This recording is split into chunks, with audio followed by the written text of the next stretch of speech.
সকলকে নমস্কার। দেখুন, আজ সালকিয়া হরগঞ্জ বাজারে দীর্ঘদিন বাজার করতে যাওয়ার দৌলতে অনেক ব্যবসায়ীর সাথে চেনা পরিচিতি হয়ে গেছে।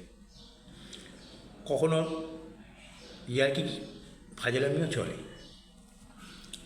সেরকমই এক ষাটোর্ধ্ব ব্যক্তি, যিনি হরগঞ্জ বাজারে ব্যবসা করেন, তাকে জিজ্ঞাসা করেছিলাম যে, কাকা, এবার কি চিন্তাভাবনা করছো, পরিস্থিতি কি?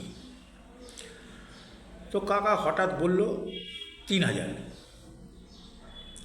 বাজারে অনেক লোক, সমাজদারও के लिए ইশারাই কাফি है। আমি বুঝে গেলাম কাকা কি বলতে চাইছে। আমি কাকাকে বললাম, কেন 1,500 তো মাসে পাচ্ছ, আবার 3,000 কেন? বলছে ওটা ফিক্সড হয়ে গেছে। আরেকজন নাকি বলছে 3,000 দেবে, জিতলে 3,000 দেবে, হারলে 1,500 আমার ফিক্সডই আছে। তো 3,000-এর দিকেই তো একবার চেষ্টাটা করা উচিত। একজন গরিব মানুষ,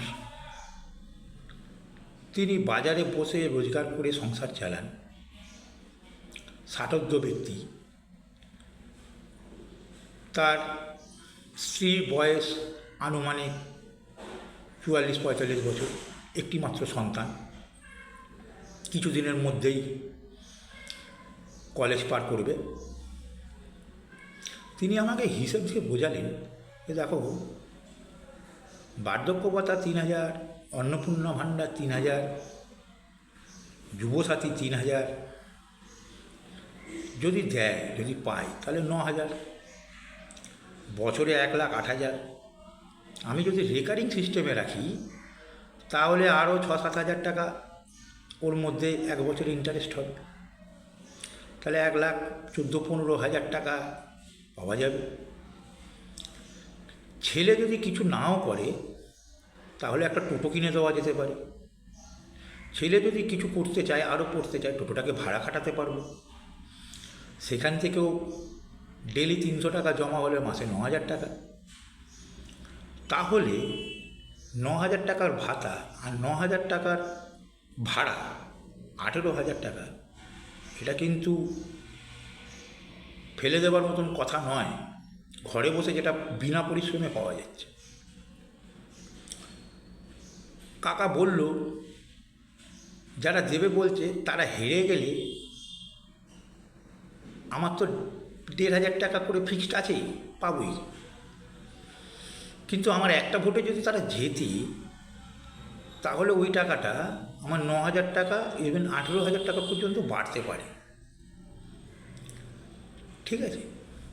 তো আমার প্রশ্ন হচ্ছে যে, এই রাজনৈতিক দলগুলো, তারা নিজেদের নীতি আদর্শ, কি করেছি, কি করব,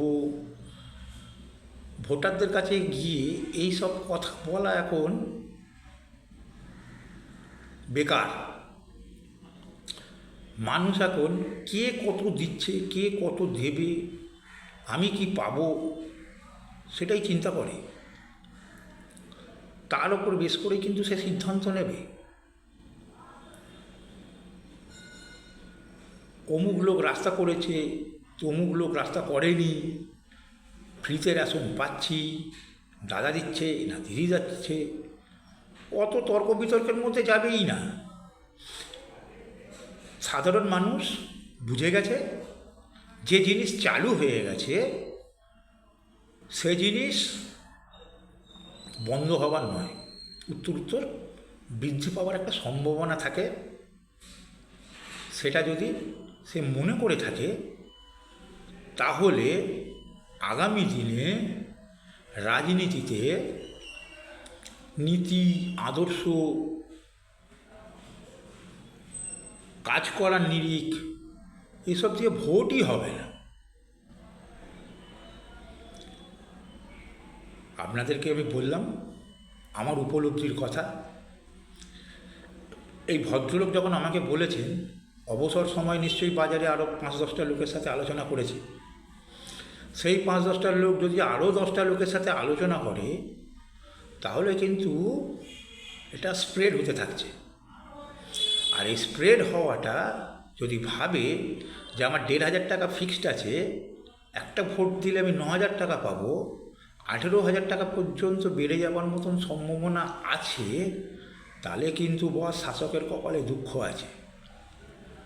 যাই হোক, সকলে ভালো থাকবেন, সুস্থ থাকবেন, আবার কোনো এক সময় দেখা হবে। জয় হিন্দ, বন্দে মাতরম।